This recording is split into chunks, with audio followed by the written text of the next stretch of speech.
Good evening, everyone. And tonight I have a very special guest. This is the first time I'm bringing you somebody from my enlisted days. I think I've brought you family members, I've brought you a cousin, a brother, and friends that I've grown up with. These are always some of my favorite podcasts because I get to share with all of you who makes Teresa, or as I went by back in my childhood, Terry, who she is.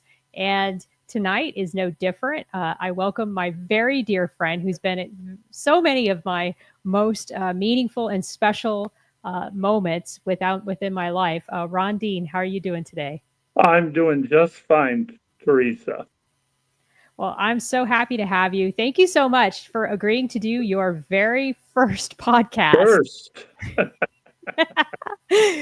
Although you have been on social media for quite a while, you just I never. have four social media apps, Yes, yes. You but used to I've never be on done a live version like this. No, you haven't. But we used to talk a lot on Facebook, but then you moved from Facebook over to X. And so now I link to your X account so people can follow you there. So Okay, I'm going to read a little bit about you, and then we're just going to get into some questions. Ron Deanne okay. is my mentor and shipmate. But before I do that, as I always forget to do, welcome to the Stories of Service podcast, ordinary people who do extraordinary work. And I am the host of Stories of Service, Teresa Carpenter. And to get this podcast started, as we always do with every episode, here's an intro from my father, Charlie Pickard. From the moment we're born and lock eyes with our parents, we are inspiring others. By showing up as a vessel of service, we not only help others, we help ourselves. Welcome to S.O.S, Stories of Service, hosted by Teresa Carpenter, here from ordinary people from all walks of life who have transformed their communities by performing extraordinary work. And Ron Deanne's 40 years of service spans an incredible arc of history from Vietnam to Iraq and Afghanistan. He was born on September 26, 1945 in Chicago, Illinois, and grew up with aviation and service in his blood. His father, a B-25 radio gunner with the Army Air Forces in World War II, left him a legacy of courage that Ron carried forward when he enlisted in the Navy in 1965 under the draft. From the beginning, Ron stood his ground, whether facing challenges in maintenance shops, on deployments, or in life. I experienced this firsthand when I was a young aviation electrician's mate. At the time, I was bullied and struggling to find my footing, but Ron took me under his wing. He trusted me, let me work side by side with him, and together we tackled some of the toughest troubleshooting jobs on the S-3B Viking. His mentorship not only built my technical skills, but it showed me what true leadership looks like: steady, unshakable, and loyal. Ron began his career as an aviation electrician's mate after completing boot camp in San Diego and A school in Jacksonville, Florida. He went on to Vietnam-era deployments at VP-1. He did shore duty at NAS North Island, carrier aviation tours at VF-21 at NAS Miramar, deploying with the legendary F-4J Phantom, cutting-edge platforms, and he re-enlisted for the brand-new S-3A Viking with the VS-33 Screwbirds. Later on, he was an instructor and mentor and shore duty at AIMD NAS North Island and as a Lockheed tech rep and NATEC trainer for every VS squadron. Welcome again, Ron. Thank you, T. That hits it all. So tell me a little bit about where you were born and raised. I know Chicago, Illinois, and that is quite the Navy town. So what made you decide to join the Navy? Well, I graduated from high school as a senior in 1965. At that time, the draft was real. And I graduated in June, and in September, my number came up, and I had to join the service. Mm-hmm. And as you'll recall, back then, there's a lot of people that ran away from the draft and ran to Canada. And of course, being from a military home, my dad asked me why I didn't join the Air Force. And I told him because he dragged me around the world as a dependent. So I wanted something new. And so I joined the Navy. At that time, they were expediting people to Vietnam. So I was in a reduced boot camp course instead of, 6 or 7 months, something like that. I was there for 3 months and Oh, graduated. And from there, I went to a electrician school that was based out of Jacksonville.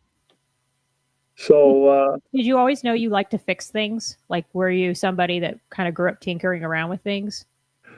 no, my boot camp commander uh, was a chief, and he was an electrician too. And so I didn't know other than my scores on my entrance exam showed that I was good with electricity. Well, my dad was as well. So Mhm. it was kind of just I fell into this electrical thing, and then after A school uh, and my first command, I found I was pretty good with a meter and schematics. So I continued learning more and more. So What was the highlight, do you think, of your enlisted career? Like, what did you enjoy most about being an electrician? I enjoyed fixing aircraft. I later just got very good at it, and I enjoyed fixing aircraft. I enjoyed making the maintenance chiefs happy. Uh, During the wartime, I kind of turned the maintenance system around. You know, in a AE perfect AE shop, you're supposed to read the manual, then go out and troubleshoot and fix the aircraft. Right. Well, I decided to take people up to the flight deck and fix the aircraft first, and then go back down in the AE shop and make them open up the book and show them what he just fixed. Here's where it is in the book. The maintenance chiefs loved it because you could turn an aircraft around, as you well know, Teresa.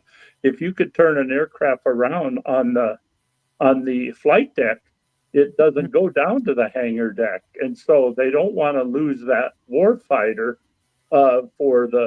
for the next event, which was about every 45 minutes. You had the launches and the recoveries. Right, right. Did you also work as a final checker troubleshooter on the flight deck as a Yes, white and shirt I like was I did? turned like you. I was turned qualified. Mm-hmm. Uh, at North Island, they wouldn't let me taxi though. I Mm. didn't get taxi qualified. Gotcha, So gotcha. Yeah, I was able to go up into the S3. I don't know if yeah, you do remember. I was backseat qualified, so I was able to fly with the S3 and then do. I was backseat qualified as well. Okay, So the S3, and then of course the US3 had the converted 4 seats in the back. They took out all the electronics and all that. And for Lockheed, I was over in Diego Garcia helping VRC 50 accept 5 US3s. I what trained a lot of load masters.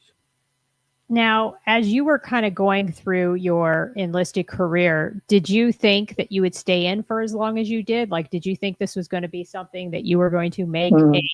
or did you think you were going to get out sooner than you did? Well, uh, to be honest with you, I worked 16 years of active duty. And then when Lockheed offered me a very good job, I decided to join the reserves and then work for Lockheed for 3 years. And I kept doing my reserve duty, once a month. You did that, and then 2 weeks a year. Well, I stayed with the reserves, the Navy reserves at North Island, and they created a reserve a reserve squadron, as you'll recall, that worked out of VS-41 hangars. Mm-hmm. And it was, I can't remember the name. I have the name tag over there, but for retirement purposes in the Navy, I had 23 years. So the Gotcha. rest of the time was a tech rep. So That's awesome. I think that really also just kind of sealed your credibility with the maintainers. I mean, you were pretty much like a legend to us, Ron. I mean, everybody who all the maintainers knew if they couldn't figure something out, uh, call Ron Dean. He'll figure it out. Yeah. The problem with that is sometimes they would tear it all apart and they still couldn't fix it. So sometimes you walked into an AE shop and you see all these parts laying around. You knew that you were in for a good day's work. So what I made them do is I made them take one part at a time and put it in a known good airplane and see if it worked. So that way we wouldn't turn it in as a bad part. Right. And then, of course, then you start your troubleshooting rather than just putting in parts.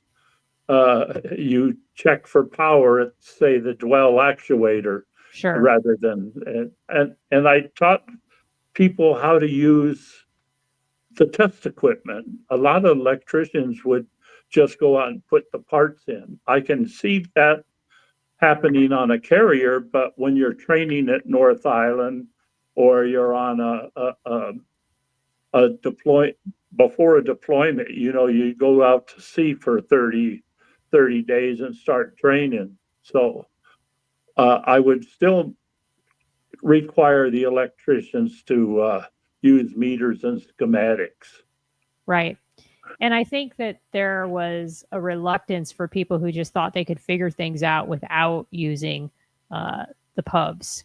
People who got Yes. spoiled by the fact that they would do a few things really well, and then they were like, "Oh, we don't need the pubs anymore." And back in those days, it's probably a laptop now or a little iPad. Oh yeah, yeah. But back in our days, or at least my days, which yeah, weren't, yeah, you're it was right. a big black pub that was disgusting and nasty, and you had to, or a big black binder with this very oversized pieces of paper, and then you had to, if you had a schematic, you had to pull the schematic all the way out.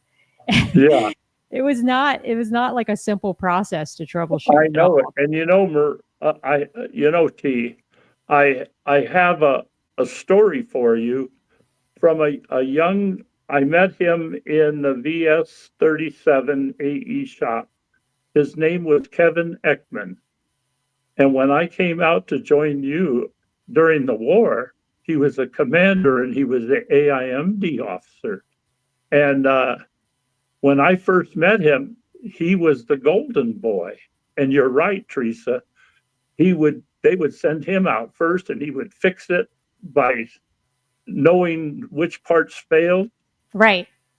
Well, when I first met him, I introduced him to the test set that checks the dwell actuator. And as you well know, you either have a bad CLA or a bad dwell actuator.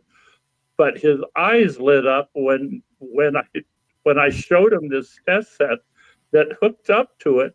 And if you get a green light, the dwell actuator is good. If you get a red light, the CLA is bad. I know a lot of your listeners don't know what we're talking about, but aircraft today are computer troubleshot, like in the F-18. They're all fly-by-wire. So I think one of the things that really stood out to me working with you, Ron, was that you came into the shop, like you said, at a very pivotal time when we needed to have up aircraft, and I think we were already well into a very hard deployment that extended for a very long time. Yeah, and you were extended for 6 months. Yes. Your carrier was extended. Continue. And I was just saying that all the planes were breaking because they had just been overused. We were all exhausted. Stress in our work center too was very high, and tensions were high. And you just came in there and said, well, I need to turn the aircraft. I need somebody who can turn the aircraft and work with me. And then that was so pivotal for me to learn what I needed to learn and it really brought you and I closer together as friends. Yeah, well, Teresa, prior to meeting you, I didn't know any of the differences in it. I knew a lot of the AEs because I had worked with them, but I'd already talked to your CO and XO and your Master Chief Maintenance Officer, Filipino guy. He was he was he. I just flat told him.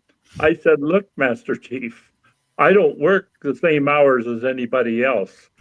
I want somebody that will be my shadow when I'm working. I don't run for parts. I need somebody who's turn qualified and has all the QA experience that you need to approve safety of flight items." Yep, And guess what? That was you. it was. It was. And that was a godsend to me because at the time I was working nights in the work center. We would work a 12 on, 12 off shift, and the tensions in the shop had just gotten pretty high, and I was feeling a little singled out, to be honest. And so it was an opportunity for me to do something different and to do something where I felt like I could be of value and help you as much as you were helping our team, because Yes. our team needed that help. I mean, this was, how are we going to get these aircraft up? I remember there were aircraft that had just been sitting in the hangar bay for Yep. a long time, and I can clearly remember an FDC, flight data controller, the one, that big giant box in the back. I remember we worked on that forever with the gripe we had, and it was incredible to work with you, Ron, because you were patient. You took the time to teach people. You didn't make anybody feel stupid for asking any question. No. And I really appreciated that. Well, Teresa, the other thing you should know, I've told you this already, but for your audience, this was during the high volume 2003 war. I came from the USS Kitty Hawk to the USS Abraham Lincoln, and nobody told me what all this was for. They just said, we need airplanes, not only just for the war effort, but we need them, as many as you can get up. And we got them all up. One was on the hangar deck for a AO problem, and that was the last one I worked on. But nobody ever told me that Bush W was going to land on the carrier, because the president's movement is top secret. Yeah. So it wasn't till I got back to the Kitty Hawk after you and I had successfully done what we said we were going to do.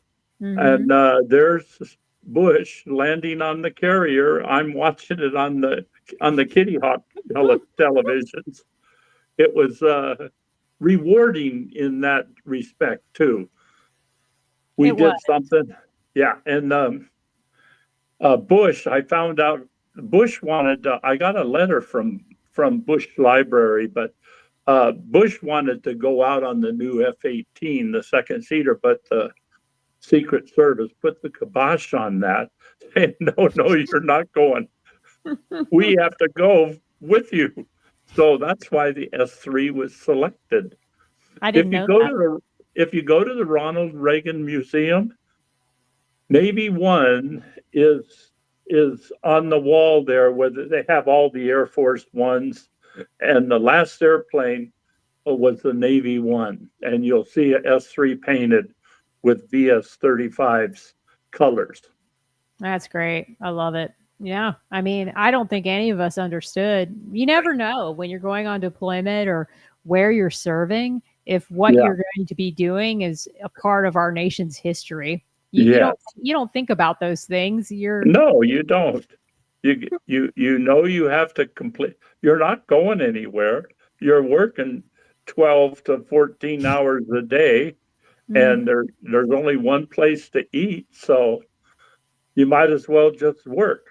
Right. Exactly.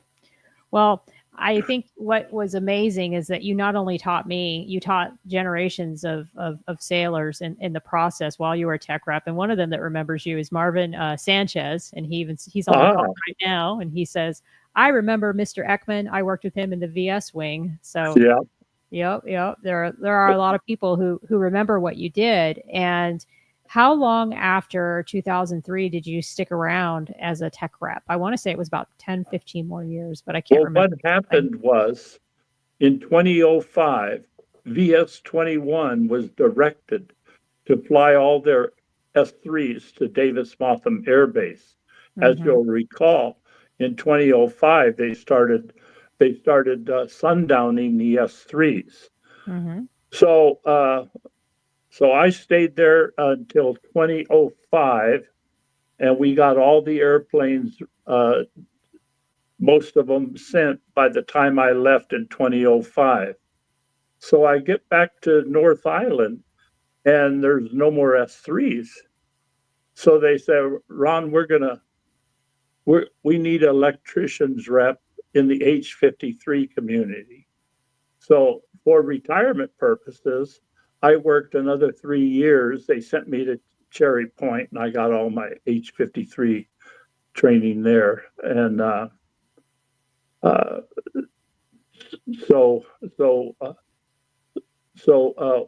in the civil service retirement system, you have to work a minimum of 3 years in the district that you want to retire. And San Diego and New York had the highest COLA. So your retirement is based on your high 3. So I said, well, you don't get COLA over in Japan, because they're paying your salary, your overtime. And I was living off base at that time when the ship was not deployed. So I worked another 3 years and decided that San Diego wasn't the best place to retire on a fixed income. So I moved to Nevada just for a 40% pay raise. The difference between California and Nevada was huge. I remember, Ron, you said, I'm going to buy an RV and I'm going to travel across the country. And that's what you did. Yeah. And I was a GS-12 at the top of the step increases. So they had the buyouts at that time, the VSIPs, voluntary. If you're a GS-12 and they approve it, they get rid of their senior people. So they gave me $25K, and I put it down on a RV and moved to Nevada. Yep. Didn't even pay California's sales tax on it. Good for you. Good for you. Well, you were part of the. It's interesting because our paths have crossed so many times throughout the years. Whether you were at my commissioning or I was at your retirement, but you also made a big impact in me getting into the RV lifestyle. And if I hadn't embraced the RV lifestyle, I don't know if you know this, Ron, I would have never met my now husband. Because I know it, and you know, both Anita and I were afraid for you because you didn't buy the best RV you could buy. You bought. It's like buying a Ford with a few problems, you know. That's right. Now I'm remembering that I went and saw you, and on the way to California, you stopped in Nevada, and we did a little training. And you had your girlfriend follow you, and you broke down a couple times. I did. But you're right about once you got to Washington, it was the cheapest place to stay, an RV park. It was. And I was deploying all the time. I mean, I was the carrier public affairs officer for USS Nimitz, and I was just going to go to back-to-back workups and then go right into deployment. So for me, it was a no-brainer to live in an RV. And I love small spaces. I feel very Well, look we're used to living on a carrier. How could you not love a small space. It's just simple. It's simple and it's easy. Now I have, a house in Norfolk. My husband's got a ton of toys. We have a house here. I tell him all the time, God forbid something happens to you. We got all this crap. I don't know what to do with it all, because I am a very simple person, and I like Oh, how yeah. it's just a small space. Yeah, I followed your career because I went to your instance pinning ceremony, and then a couple times when you made lieutenant, I went to the midway when you had your bars pinned on, and Anita and I invited you to a Christmas lights where we were on the in San Diego. So yeah, I still have that picture. and We probably should have shown it. It was I'm actually borrowed Anita's puffy jacket. She had a really colorful jacket. yeah. There's a picture of me and Yeah. her in there. So that was Yeah, very yeah. nice. I enjoyed seeing you guys there. And your lieutenant commander, you got pinned on there, and I got to see it before you went back east. Yep. So, I've definitely enjoyed the fact that you were able to make a lot of these events, and there were a lot of people that were really surprised that I didn't do a commander. I mean, not a commander, but a military retirement ceremony, or not captain. I made commander and did a small ceremony in Norfolk. We went on a dinner. oh yeah, I didn't do that one. Yeah. That was the one in Norfolk. But then I didn't do the retirement, the one here just in September. But I almost feel like just having you on the show here was kind of my way of just closing out this chapter and getting to talk to you. I wanted to talk to you once I was retired. I know it. I wanted to talk to you, Teresa. This is my birth month too. I was born in 1945 in September the 26th. Even on my birth certificate, you know how they put your father's occupation? It even says B-25 radio gunner. So, yeah. That's great. And he was out of the Italy campaign when they were chasing Mussolini out of the country. Wow. And you remember, he was a very, very ruthless dictator. If you know anything about World War II dictators. Yep. Oh, another thing that I definitely appreciate about you, Ron, is that you're not afraid to speak your mind. And I've also loved following your social media journey. Oh, yeah. I have a lot of followers, and they always tell me that same thing. We like following you. I do a lot of posting, political posting mostly. When I first started following Trump, I know politics is sore to some people to listen to, but we have a great president now. I started following him in 2015. And they say, bring your friends when you vote. Well, when I had a lot of friends talking to me between the Truth Social, there's another app called safechat.org, and I do X too. So I always post progress of our president. I'm very patriotic. I know you are. And I support our president as well, and have gotten some crap over it, but I'm okay with that. I don't know if you knew this, Ron. I think you did. I went and supported the Hegseth nomination. I went to I loved Hegseth. And I watched them on Fox and Friends for years. That's liked them on that program. I had an incredible time this past January. First time I've ever seen a confirmation hearing in my entire life. Oh, really? I've seen probably snippets of them on television before, but I've never sat in the gallery and watched one in person where all the senators are grilling the nominee. I mean, it's just political theater, but it was really entertaining. And you know who else was there? Who? Megyn Kelly, the great podcaster that She's you amazing. probably know. Of course. And she was so right behind. She was right behind. Yeah. In fact, she went to bat for him. She was one of the few and only females that would speak up for him. Myself and 3 other veterans did as well. and we stand by our decision. I mean, I have no regrets about what I did, and I still to this day believe it was the right decision and the right way that our nation needed to go. And I was proud to be a part of it. So it was an invaluable opportunity. But I always loved the way you stand your ground and you stand up for yourselves, stand up for yourself, and you also stand up for others. You've always been that kind of person. Well, guess what?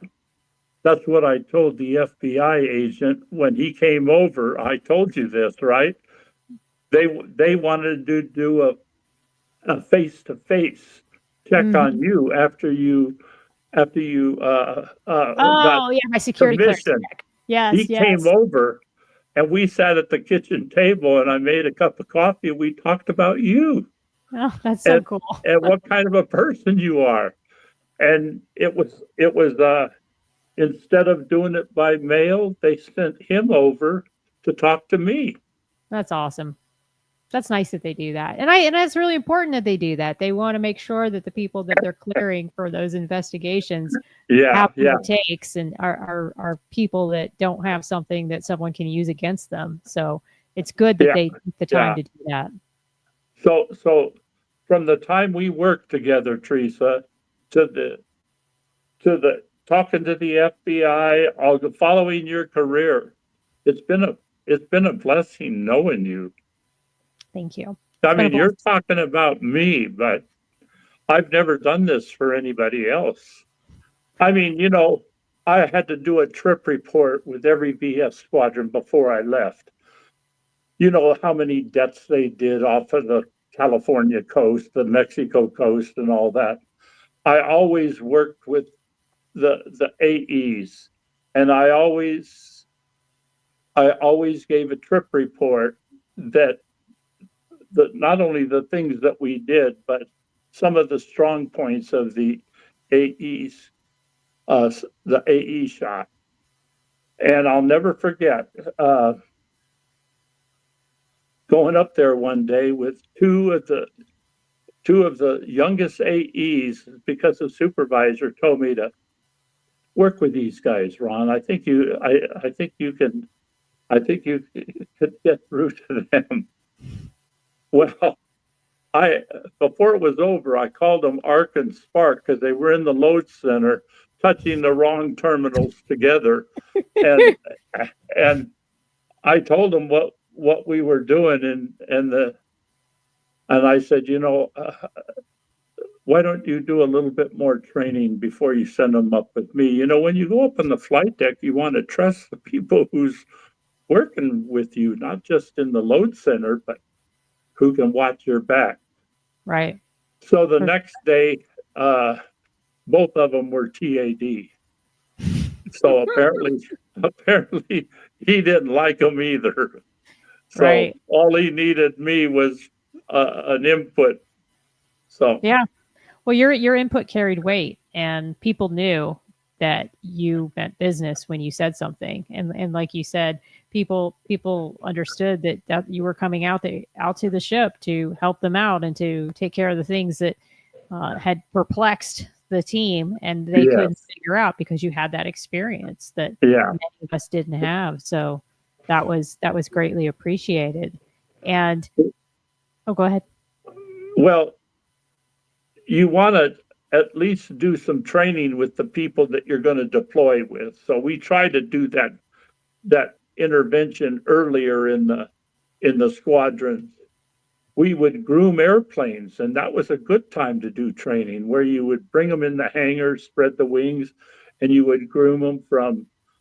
You know what grooming means. You're doing electronic grooming. The ATs would do their stuff. The AEs would do.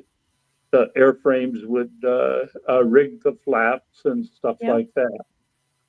Yeah, I do remember. I do. It's crazy to think, like, after all these years, you know, we can still talk about these things, and it's still like I can remember it like it was yesterday, even though it was so long ago and so much has happened since then. And like you asked me the other day, like, I can't believe you decided to become a podcaster. And I know I was actually surprised too, Teresa. Well, what drove you to think that that was your next career? I think it was because I wanted to talk about, I think I told you this earlier, I wanted to talk about the subjects that I felt like people wouldn't talk about otherwise. But in that process, I still just want to hear people's stories. And Yeah, yeah, I don't want every show to be a hard issue or a sad story. I want it to be a mix of just yeah, life yeah, stories. And my father has a background in broadcasting, as you can tell when he does yeah. that intro. And so it wasn't something that was foreign to me to be able to talk onto a microphone or to speak to a camera. And I'd been doing similar kind of work as a public affairs officer, preparing Oh, others to yeah, go on camera because I yeah, had to write yeah. press releases and things like that. So I had already been doing some of the things that were related to podcasting before I started doing a show myself. The technical aspect, to be honest with you, Ron, was the part that most intimidated me. Was, oh gosh, how am I going to get the right backdrop or the right lighting, or how am I going to put this thing together and keep it going for every week? And what you learn is that it doesn't have to be perfect. And after you do it so many times, you, just like anything else, like fixing an airplane, you get better at it because Yeah, you do. you You get do. those reps and sets of doing it. And after a while, even if you make a mistake, it's okay because your audience will understand and Yeah, you just move on and you learn from the mistake. And so that really propelled me to continue to do it. And now it's just, well, where is it going to lead? Am I going to get more involved in the local issues? I've already made some inroads there by joining the chamber here, the VFW. So it may turn into a local show at some point. It may continue to be a national show for military people, but I know that this is my second, my third chapter of life and the calling yeah, yeah. that I'm going to do now. So, Well, you do it very well, Teresa. well, thank you. Thank you, Ron. So tell me a little bit about post tech rep career and post military. You've lived in Nevada now for quite a number of years, and tell me a little bit Yeah. about retired life. Well, I since I was into politics before I got out, I told you that I started following him in 2015, the Trump administration. I Mm-hmm. decided to become a for my zip code. I decided to do a little bit of knocking on doors and all that with my hat on.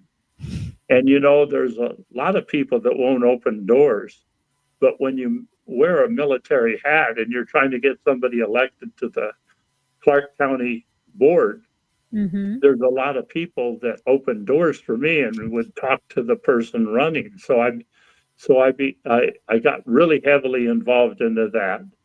That's Then I awesome. started getting involved in the different sites for conservatives, Mm-hmm. and that consumed a lot of time. And about 2 months ago, I signed up for a summer bowling league. So I'm bowling on Thursdays. I love it. So and I hadn't bowled in probably 50 years. I mean, so I'm on a 4-person team. And Mm-hmm. as you'll recall, I'm very competitive, Teresa. I was number 3 in the United States in professional darts and number 8 in the world. Yeah, That was a career in itself. I was it is. sponsored by Buck Knives. And so instead of taking a vacation to Oakland, Scotia, Oklahoma, I would go to a tournament somewhere and play darts. And I made a name in darts and got sponsored. And so now I'm just kind of playing it by ear. I love it And though, I'm, Ron. I love it. You're I, an well, example that the service never stops, you no, know, no, no. and And so do you think this is what you're going to do for a while and see where it leads? I do. I do. I think Good. that I have a master's program that I'm in. I think I told you about that. I'm taking Yeah. a master's class at the University of San Francisco. It's mostly online, but we do have in-person sessions in DC and in San Francisco. I go to San Francisco next month, and then I'll go back to DC in a few more months. And you said you're coming to a convention here in October. I am. I'm military conference, MCON. I'm going to be there. It's a 3-day conference for people who are into the military community, military nonprofits, military companies, or companies that serve the military community. So that's part of the podcast outreach, is doing some of that. Wow, that's cool. Well, you're a smart lady, so I know there's going to be a lot of people that's going to follow you there. Are you going to do a podcast from there to some of your? Yeah, I don't know yet. I know there's also another conference I'm going to at the end of this month called Military Influencer Conference, and that's in Atlanta, Georgia. And I am doing a podcast there. There's a friend of mine, or somebody I love following, who will be there as well, and we're going to do a show together. But how many followers do you have now? It depends on which platform. So on LinkedIn, where people are watching this live, I have about 14,000. And then on the rest of them, I'd say between 1,000 and 3,000. And then each show, and then I just hit 1,000 subscribers on YouTube. And each podcast generates it's hard to tell because every show is different, Ron.